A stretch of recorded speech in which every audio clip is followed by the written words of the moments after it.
ఉపవాసం అంటే నువ్వు తినే అన్నము ఇతరులకి దానం చేయాలి. ఫాస్టింగ్. ఇది ఫాస్టింగ్. నువ్వు వేసుకున్న బట్టలలో ఎవరికైనా వస్త్రహీనత ఉంటే వాళ్ళకి వస్త్రాలు ఇవ్వాలి. ఇది ఉపవాసం. ఉపవాసంలోనే ఎప్పుడు ఈ కార్యాలు జరిగించాలి. ఇంకా చెప్తుంది, వాక్యం చెప్తుంది.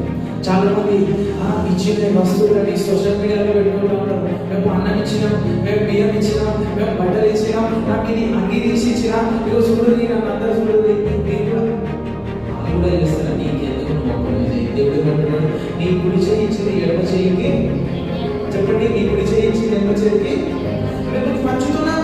మేము పులిహోర పొట్టాలు పంచుతున్నాం, మేము చికెన్ బిర్యానీ పంచుతున్నాం. అది వీడియో తీస్తారు, ఎలా యూట్యూబ్ లో పెడతారు, ఇన్స్టాగ్రామ్ లో పెడతారు. ఇట్స్ నాట్, ఇది రియల్ ఫాస్టింగ్ కాదు. It's not a fasting. నువ్వు ఉపవాసం ఉన్నప్పుడు చేయున్నది దేవుడికి మాత్రమే తెలియాలి. రహస్యంగా ఇస్తే నీకు రహస్యంగా దేవుడు దీవెనిస్తాడు. మీకు చప్పట్లు కొడదామా? నువ్వు రహస్యంగా దేవుడికి రహస్యంగా నీకు దేవుడు దీవెనిస్తాడు. నువ్వు ఒక చెయ్యి నుంచి ఇచ్చేది ఇంకో చెయ్యికి తెలియదు. అంటే మేము బియ్యం ఇస్తున్నాము, మేము బట్టలు ఇస్తున్నాము, మేము పైసలు ఇస్తున్నాము. ఎవరు కావాలి? నువ్వు దేవుడి మహిమ పరుస్తున్నావా? నేను మహిమ పరుచుకుంటున్నావా?